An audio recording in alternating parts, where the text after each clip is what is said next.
오늘 우리에게 새날을 주신 하나님을 찬양합니다. 찬송가 400장 찬양하겠습니다.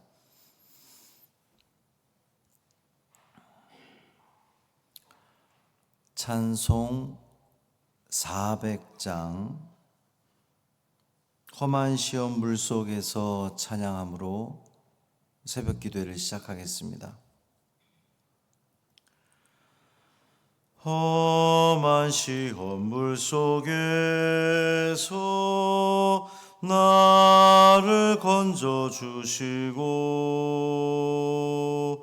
노한 풍랑 지나도록 나를 숨겨주소서. 주여 나를 돌보시사 고이 품어주시고 험한 풍파 지나도록 나를 숨겨주소서. 권세 능력 무한하사 모든 시험 이기고 풍랑까지 다스리는 주님 앞에 비오니 주여 나를 돌보시사 고이 품어주시고 험한 풍파 지나도록 나를 숨겨주소서.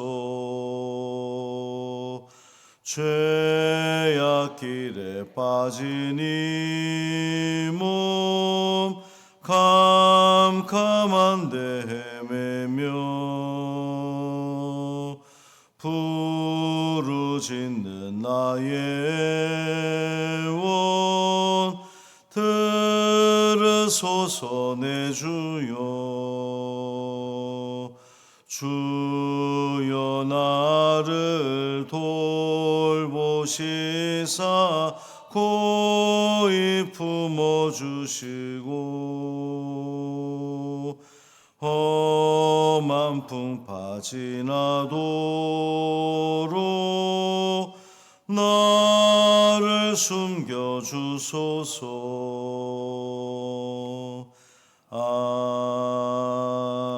아멘. 사도신경으로 우리의 신앙을 고백하겠습니다.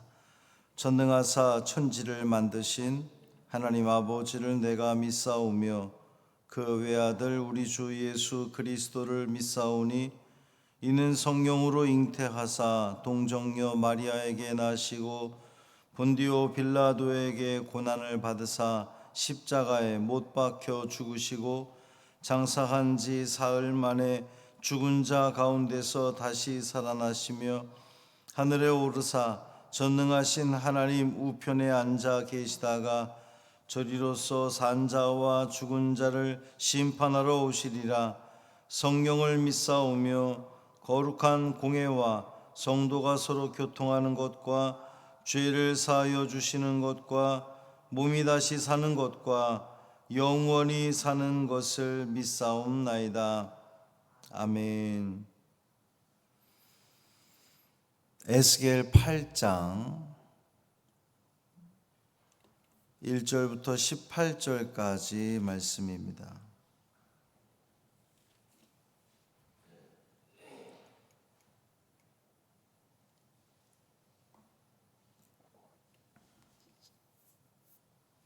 에스겔 8장 1절부터 18절까지 말씀 함께 했습니다. 여섯째 해 여섯째 달 초다새에 나는 집에 앉았고 유다의 장로들은 내 앞에 앉아 있는데 주 여호와의 권능이 거기에서 내게 내리기로 내가 보니 불같은 형상이 있더라. 그 허리 아래의 모양은 불같고 허리 위에는 광채가 나서 단쇠 같은데 그가 손 같은 것을 펴서 내 머리털 한 모숨을 잡으며 주의 영이 나를 들어 천지 사이로 올리시고 하나님의 환상 가운데에 나를 이끌어 예루살렘으로 가서 안뜰로 들어가는 북향한 문에 이르시니 거기에는 질투의 우상 곧 질투를 일어나게 하는 우상의 자리가 있는 곳이라. 이스라엘 하나님의 영광이 거기에 있는데 내가 들에서 본 모습과 같더라. 그가 내게 이르시되 인자야 이제 너는 눈을 들어 북쪽을 바라보라 하시기로 내가 눈을 들어 북쪽을 바라보니 제단문 어기 북쪽에 그 질투의 우상이 있더라.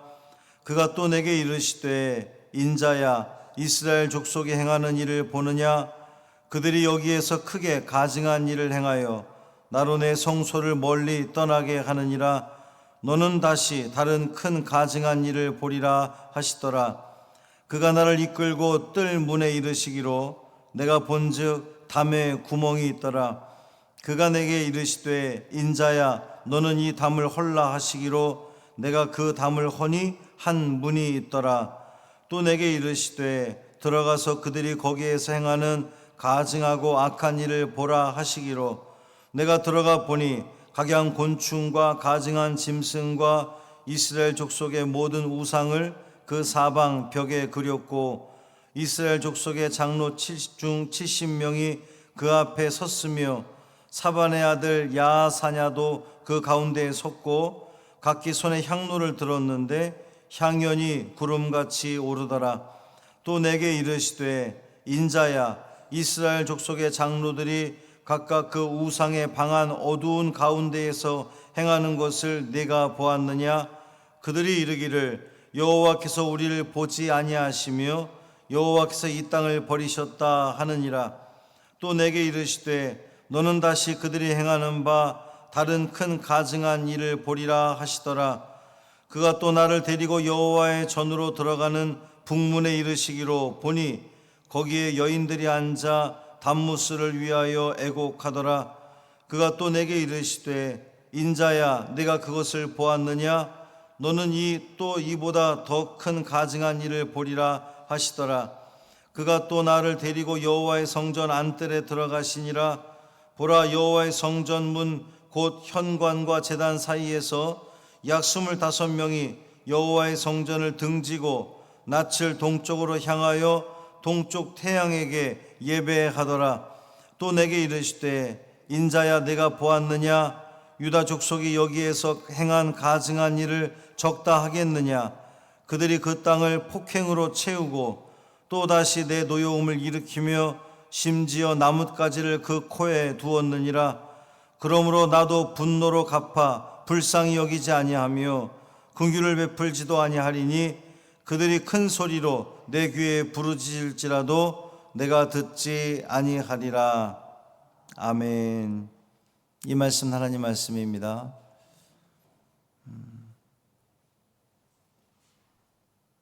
나라가 지금 큰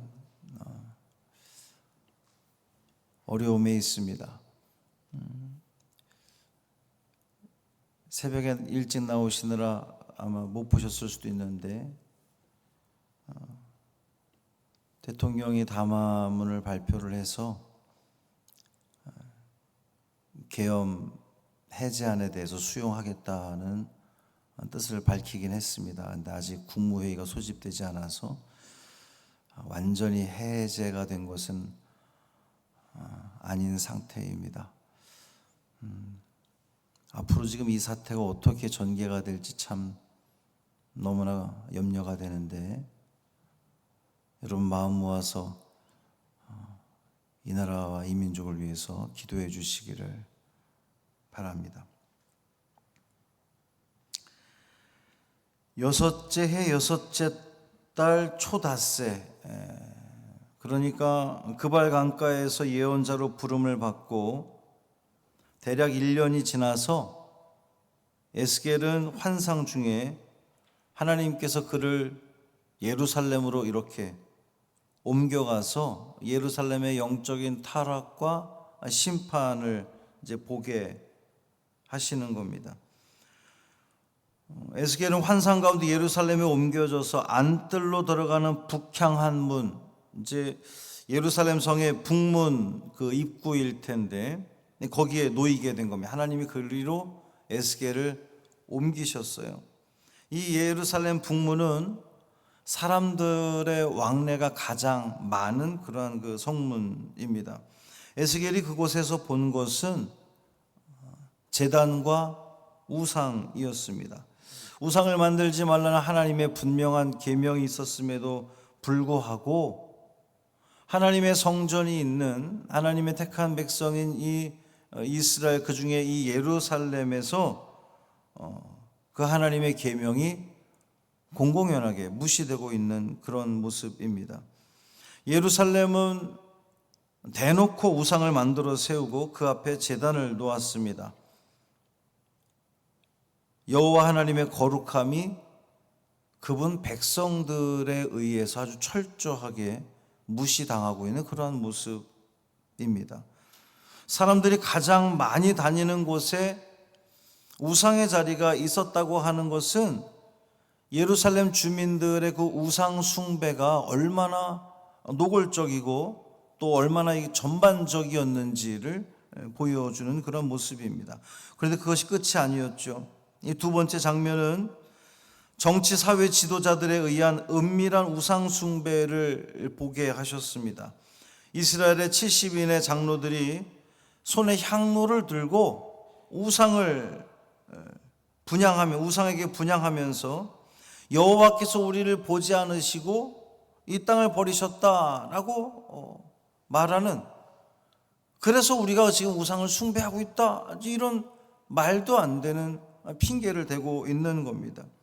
세 번째 에스겔이 본 것은 성전 북문 입구에 생해지는 여인들의 담무스 제사였습니다. 이 담무스라 하면 풍요의 신, 또 식물의 신, 식물들이 잘 자라야 될 거 아니겠어요? 그러니까 그 식물을 잘 자라게 하는 신이 담무스인데 여인들이 그 담무스에게 절을 한다는 겁니다. 예배했다는 거예요.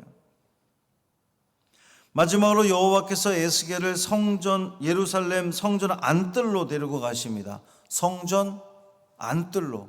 거기에서 대략 25명의 사람들이 여호와의 성전문 곧 현관과 제단 사이에서 태양에게 절을 하고 있는 모습을 보게 됩니다. 여호와 하나님만을 섬겨야 할 제사장들이 그분의 성전 안에서 노골적으로 지금 우상을 숭배하고 있는 그런 모습입니다. 예루살렘의 종교적인 타락은, 하나님 백성들의 이 타락은 하나님께서 인내하실 수 있는 그 한계를 지금 이제 완전히 넘어섰습니다. 예루살렘 성전의 주인이신 하나님은 이제 당신 성전에서 우상들과 함께 지내시든지 아니면 우상을 섬기는 자들을 철저하게 심판하시든지 하나님이 선택하셔야 되는 상황에 놓이셨습니다. 4번에 걸친 예루살렘의 우상 숭배를 보여주신 후 하나님은 당신의 심판 의지를 에스겔에게 밝히셨습니다. 이스라엘이 저지르고 있는 온갖 그 악행들에 비추어 볼 때에 심판의 정당성은 달리 설명이 필요치 않을 정도로 분명해 보입니다. 이스라엘은 우상 숭배 죄악을 범할 뿐만 아니라 이 땅을 폭력으로 가득 채웠습니다. 종교적 타락과 윤리적인 타락은 분리가 되지 않아요. 여호와를 버리고 우상을 숭배하는 자들은 그 하나님의 윤리적 계명을 존중하지 않을 것은 너무도 분명해 보입니다. 이들에게 있어서 이웃이라고 하는 그 존재는 더불어 사는 공동체의 구성원이 아니라 그저 착취의 대상일 뿐이었습니다. 여호와께서 당신을 떠나 우상을 숭배하며 땅을 폭력으로 가득 채우는 자들에게 분노로 응답하실 것을 선언하시는 거예요. 더 이상 그들에게 하나님은 긍휼을 베풀지 않겠노라고 선언하셨습니다. 그들이 살려달라고 부르짖어도 하나님은 응답하지 않겠노라고 말씀하셨습니다. 오늘 이 말씀이 우리가 지난밤부터 밤새도록 이루어진 이 대한민국의 현실과 너무도 맞닿아 있습니다. 사랑하는 성도 여러분, 회개의 때를 놓치면 하나님의 심판을 면할 길이 없습니다. 오늘 마지막 말씀이 내가 더 이상 그들의 부르짖음에 대해서 듣지 않겠다는 말씀이었습니다. 사랑하는 성도 여러분, 나라와 민족을 위해 기도하시고 이 나라가 그동안 주님께서 은혜 베풀어 주셔서 여기까지 왔는데 하나님 이 나라를 굽어 살펴보셔서 이 땅의 백성들을 긍휼히 여겨주셔서 우리 모두가 다 주님을 향하게 하시고 회개하게 하시고 온전한 모습으로 주님 앞에 설 수 있는 우리가 되겠습니다. 내가 먼저 다짐하며 주님 앞에 겸손히 서는 우리가 됨으로 말미암아 때를 놓친 회개가 아니라 바로 지금이 회개함으로 하나님의 자비하심, 긍휼하심을 다시 한번 누리는 우리 모두 이 나라의 민족 되기를 간절히 소망합니다. 살아계신 아버지 하나님 감사합니다.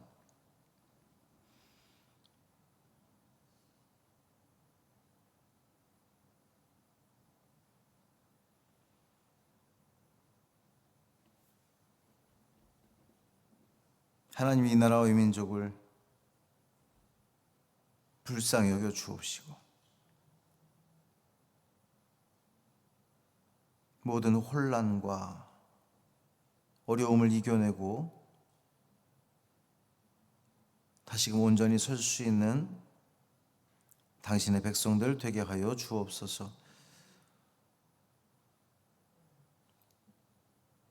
종교가 타락을 하니 그 타락이 백성들에게도 온전히 이어지는 것을 우리는 말씀을 통해 다시 한번 확인하게 됩니다. 주님, 이 나라의 교회 지도자들이 먼저 회개하게 하시고 엎드리게 하시고 지금이 바로 회개해야 할 때임을 깨닫게 하시고 우리의 그릇된 모습들 돌아보며 하나님 앞에 온전히 서는 주의 종들, 주의 백성들, 이 나라의 민족 되게 하여 주옵소서. 모든 혼란이 멈추게 하시고 하나님이 지켜주시고 보호하시는 대한민국 되게 하여 주옵소서. 모든 국민들이 정말 평안하게 행복하게 살아갈 수 있는 이 나라 되기를 간절히 소망합니다. 주여 긍휼을 거두지 마시고 우리를 불쌍히 여기시고 주님의 자비하심 가운데 우리를 보살펴 주옵소서. 우리 주 예수 그리스도의 이름으로 간절히 기도합니다. 아멘. 하늘에 계신 우리 아버지여, 이름이 거룩히 여김을 받으시오며 나라가 임하시오며 뜻이 하늘에서 이루어진 것 같이 땅에서도 이루어지이다. 오늘 우리에게 일용할 양식을 주시옵고 우리가 우리에게 죄 지은 자를 사하여 준 것 같이 우리 죄를 사하여 주시옵고 우리를 시험에 들게 하지 마시옵고 다만 악에서 구하시옵소서. 나라와 권세와 영광이 아버지께 영원히 있사옵나이다. 아멘.